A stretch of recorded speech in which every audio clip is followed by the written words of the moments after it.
Hi, this is Joe again with another review. For the sake of this video, I'm going to do and continue doing the Sharknado movie franchise, and we'll be reviewing the second one. For 2014, Sharknado 2, the second one. Now after this one, I'm not going to do any more Sharknado reviews because I have already reviewed the other films in the series from 3 through 6, including most recently Sharknado 6, which we just reviewed. So check out the other reviews from the other movies. I'm talking about Sharknado 3, 4, and 5. Plus, of course, Sharknado 6 on my YouTube channel. I've already done reviews on those, so I'm not going to redo them. I'm just redoing my reviews of the first two films because I really didn't do a proper review of the first two films. So in this video, I'm going to be discussing Sharknado 2, the second one, which aired in 2014, and I saw this recently, so I watched it again, so you get a proper, do a proper review on this one. Of course, Sharknado 2 was made because of the phenomenal success the Sci-Fi Channel had with the first movie. In the meantime, it got like huge ratings. Everyone was talking about, especially on social media, online, on Facebook, and Twitter, whatever. Everybody was talking about this movie. Everybody was talking about, on talk shows. People were fascinated with this movie, and of course, people were clamoring for a second one.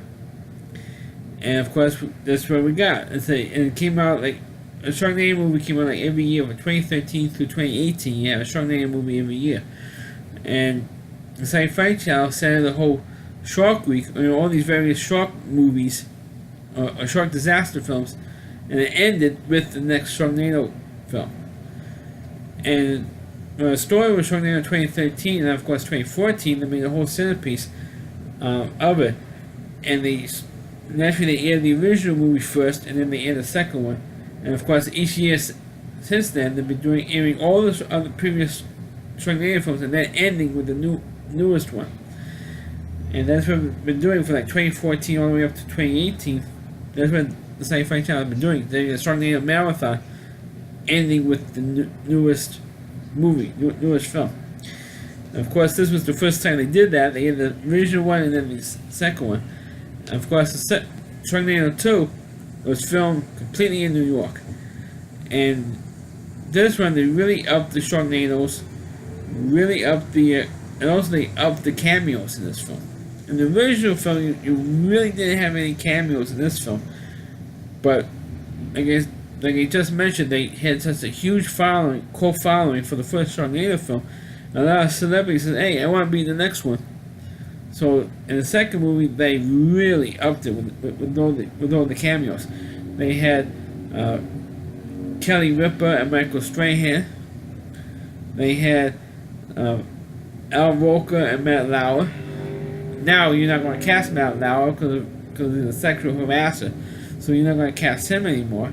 His career is dead now. I think you also had Kathy Lee and Holder were appearing in the third film, but this one they really upped. Not only did they have those people in there, they also had John Hirsch playing Big Shark. Folks, for those of you who are fans of his television show Taxi, which aired 40 years ago, playing cab driver. Big stretch for John Hirsch for him playing a cab driver. Well, like I said earlier, this one right away hits you with the action right away. It's like a non-stop action throwaway through the whole film. This one, of course, takes place in New York, where Finn, again by Ian Ziering, and his soon-to-be wife, his former wife, April, played by Tara Reid, were on an airplane going from L.A. to New York for a book signing and do a book tour. And that's why you saw Kelly Ripa and Michael Strahan, because they were originally supposed to be on the Kelly and Michael show to hype the book, as well as the Today Show to hype the book called How to Survive a Sharknado. And while they're on the plane gets attacked in the Sharknado. Of course, I should also mention that Robert Hedges, who was in the movie, or the airplane movies, in 1980, and the sequel, Airplane 2, the sequel, was the pilot of this airplane. And of course, I flew through worse than this. Like a weak, not moment to, the airplane films. He gets blown out of the cockpit and eaten by a shark, as well as the co-pilot. So this is like the best action scene in the whole film. It's like right at the top in the pre-credit sequence, and Finn gets into the airplane, and he gets into the airplane, gets into the cockpit, and he lands the airplane. Of course, this movie does not only does they have a tribute to the movie Airplane, but also it has a wink, nod moment to the famous episode of the Twilight Zone, the one Nightmare at 20,000 feet with William Shatner, when he's looking out of the airplane and sees a gremlin on the airplane on the wing. They did that with Finn when he's looking out the window and you see sharks flying by, and during the storm. So it's kind of like a nudge for that episode of Twilight Zone. So if you're not a fan of Twilight Zone like I am, you won't pick that up. But now you can look for it in the opening, the pre-credit sequence for this film. Then of course, the plane. Well, when Finn is trying to land the plane, April, the door opens, or emergency exit door opens, and April is trying to shoot at the sharks. Grabs the gun from the U.S. Marshals on the plane, trying to shoot the sharks, and the shark literally bit her arm off. Literally, oh my god! And then of course the rest of the movie series is like a effed up, like Wonder Woman for the rest of the movie series with all the arms, with all the different attachments and stuff. Which gets crazy for the rest of the movie series. So check out my review. Like I said earlier, check out my reviews for the rest of the Sharknado movies to see that. Well, with all that stuff that's going on, and actually, of course, April was in the hospital. They operated on, and in New York, and they told Finn that realizes that saw a news report on the TV in the hospital that there's a big storm coming in, and it looks like it's going to be another Sharknado. This time here in New York. So his sister, or Finn's sister, his niece are on the ferry to the Statue of Liberty. So they're going to the Statue of Liberty. Well, Finn's brother-in-law, played by Mark McGrath, and you do see him in the opening sequence of the third film, playing Finn's brother-in-law, and his nephew are at City, plus a couple of Finn's old high school classmates. One was played by Vivica A. Fox, and I forgot who the actor who played the actor's name who played the other part. We're at City Field, home of the Mets at the Met game, and it looks like the Sharknado is going to hit City Field, coming out of Jamaica, the ocean. It's not really the ocean, it's like Jamaica Bay. But for those of you who don't know City Field, who've never been there before, City Field is in the Flushing section of Queens, and right across from City Field, you have LaGuardia Airport, and in between LaGuardia Airport and City Field, you have Jamaica Bay. And as soon as you get the breeze coming off Jamaica Bay, behind City Field, you have where they have soon to be the U.S. Open, the U.S. Tennis Center, and Flushing Meadow Park. So that gives you an idea of the geography here, and it kind of messed up the geography for that particular sequence. Anyway, here comes Finn, goes to City Field, and gets into a cab. It was driven by Judd, like I mentioned earlier, Judd Hirsch, driving a cab, of course, from the television show Taxi. So it's not a stretch for him to play a cab driver, okay? So you get into the city, and you see him running up the steps of the Jackie Robinson Rotunda. You do see the Jackie Robinson Rotunda. This was at City Field, and you see him running up the steps. He goes to the right, and you don't see the Met Clubhouse store that's right there, or the Mets Hall of Fame Museum, which is right where you come when Finn comes in. You don't see any of that stuff, but you does see Finn running up the steps to the field level. It goes where they were, and where his brother-in-law is, his nephew is, and his two old high school friends were there, and they get out, and it was like snowing. It was actually physically snowing. It's like, how can it snow? It's supposed to be like 80 degrees, and the temperature drops enough for it to snow. So they all run out, and here comes the Sharks invading Citi Field. And Richard Kind, of course, also makes an appearance. He plays an old ball player. He used to manage the Mets for 15 years, which of course he never did in real life. But he managed the Mets in the movie. And there's one particular funny sequence where he has a baseball bat and he hits a shark. The shark goes over the outfield fence, home run. And here comes a home run apple, kind of like a spoof. And to me, they got a big laugh for that particular. I'm still laughing at that particular scene where he hits a home run with the shark, and the home run apple goes up. I mean, it was really, and the fireworks go off. I mean, like, seriously. I mean, it's this. You're suspending disbelief by watching these movies. And of course, they run out of the stadium. They actually physically went up the steps to the number 7 train subway station. And they run up, and of course, since I've been to over 100 Met games in my life, I know that station like the back of my hand. So what they do is they run up the steps, and they go to the left, up this ramp, because they have the Manhattan-bound local platform. That's what it is. It's a local platform. It's for the local train, for the number 7 train. And they run up the ramp. They put a ramp there. After you walk up this big it used to be a walkway. And when Citi Field was torn down, was built. Excuse me, when Shea Stadium was torn down, they torn down that walkway, unfortunately. Because it was great. It had spiral staircase and stuff. It was really, old, but it was great. But they tore that stuff down and they put a new staircase up there, which is ridiculous. But because there's more steps there than there used to be. Anyway, they walk up the steps and they go. As soon as they walk up all these steps, they go to the right and they run up the ramp and they get on the 7 train. And so they run the train, and then and then those two sewer workers accidentally opened up didn't properly close they didn't probably close the vents, and the water was gushing into the subway system, and now the sharks are coming in through the open to the open vaults and going into the subway system, and now here comes the sharks attacking the train. And that was pretty damn cool. And of course, he had the best line in this movie where Finn's friend, the guy with the beard with the mesh jacket on, he goes, "Nobody messes with the meth fan on the 7 train." And he was the guy who got eaten up next with the shark. And said, as soon as he heard that line, I knew he was going to get it next.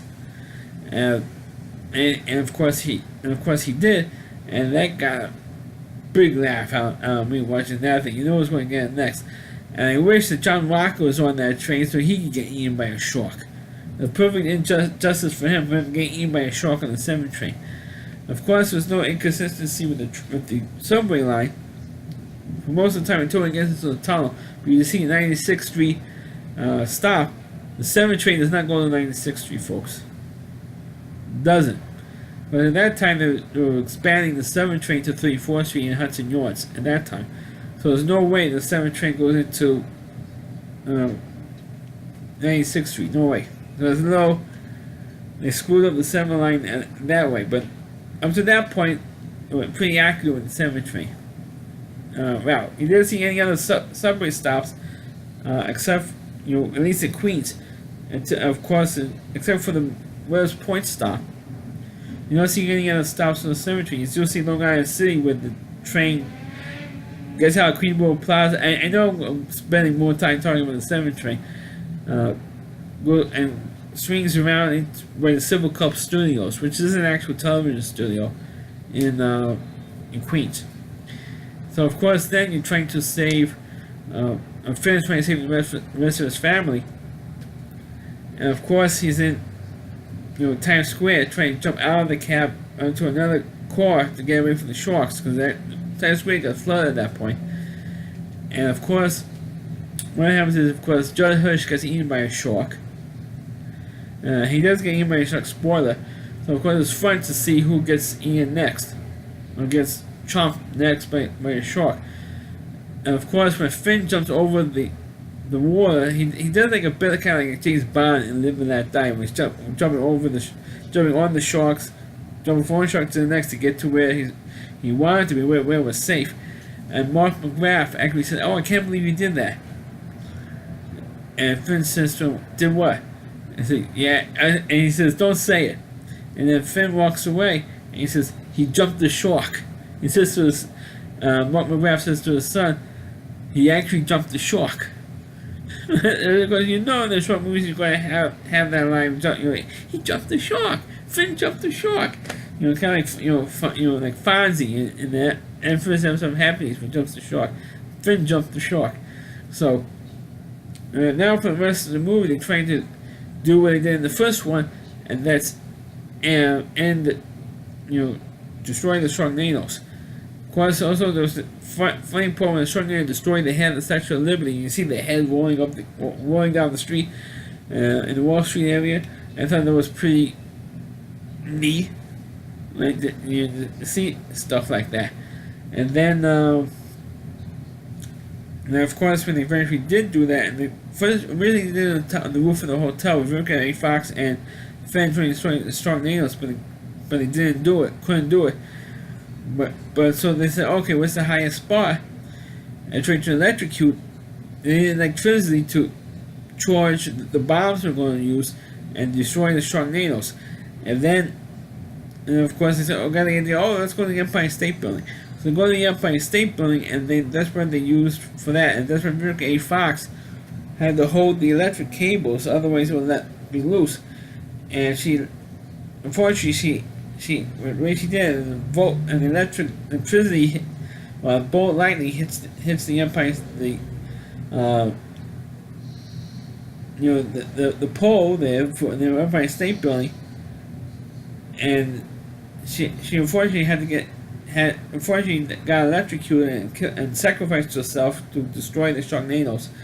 And that's when Vivica A. Fox came back in the 6th movie for the time travel shit. And if you want to know what I'm talking about, check out my review on that one. And of course, they did destroy all the Sharknados, and they saved the city. And the funny part is that the mayor was played by Robert Klein, from the famous comedian Robert Klein, and he gave a reward, or at least the third movie, and the opening sequence of the third film gave him the golden chainsaw, which actually did work. And of course, this time he gets eaten up by a shark again, and he had to cut himself out. I think that they did that bit within like the first 4 movies, I believe. Did a bit where Ian Ziering gets eaten by a shark and he cuts himself out. I mean, it's disgusting, it's unbelievable, but that's what they decided to do in that bit. And it's like one of those bits that gets tiring. And thankfully, when they did the 6th movie, they stopped doing that bit where he gets eaten by the sharks and cuts himself out with a chainsaw. But he does that bit again. He goes like the Matrix. And he goes the shark over his head. And he slices the shark open with the chainsaw. I mean, like, seriously. I mean, this is the type of stuff that was going on in this movie. It's like a little bit clusterfuck, I have to say, with all these sharks. But it's really fun to see these guys get whoever gets eaten next. And then, of course, at the end of the movie, when the sharks were coming down and falling down all over the place, you see Matt Lauer killing a shark. And I said, well, if it was a woman shark, that's why it was really going at it, especially if it's a woman shark, if you know what I mean. With all the Matt Lauer sexual harassment stuff. And you had Al Walker there. Oh, that's the end of our broadcast, folks. And we're still on the air. He's got killing the sharks, and we're still on the air. And I mean, it was really, really, really silly. But my favorite of all the Sharknado movies, other than the first one, I think that the second was definitely my favorite one because of the meth van line in the cemetery, and he gets eaten by a shark. But I felt that the second one, my favorite one of the 3, with the cameos were good. And everything else. I think this one was definitely the best one for me. Other than the first one. The first one, of course, I liked. That was the top rank for me. Then of course, then the second one, and then maybe the third one I liked, and then the rest of the movie series was downhill for me. But I did like the film series, and it's entertaining for it. It's silly. You can say it's dumb. the premise is like dumb, but it's entertaining. That's why it's entertaining and it's fun to watch. Special effects actually don't really work that well, but it's like realistic enough for you to believe this stuff, and it's fun. I always believe the Sharknado movies were fun to watch, and that's why I like these movies. So like I said, I'm not going to review all the other films because I've already done them already. So please check out all my Sharknado reviews on my YouTube channel. But to conclude, this is my review of Sharknado 2, the second one. Please click on the video, please rate it, feel free to comment on it. Please subscribe to my channel, and please follow this video on your Facebook pages. And you can check out all my reviews and all on my YouTube channel at rallyc.com, that's all WDY, and at c.com, that's the homepage of the Rally Reviewer. Chris Lee Moore. Please check out all of his videos on his website. Thanks for watching. Catch you next time.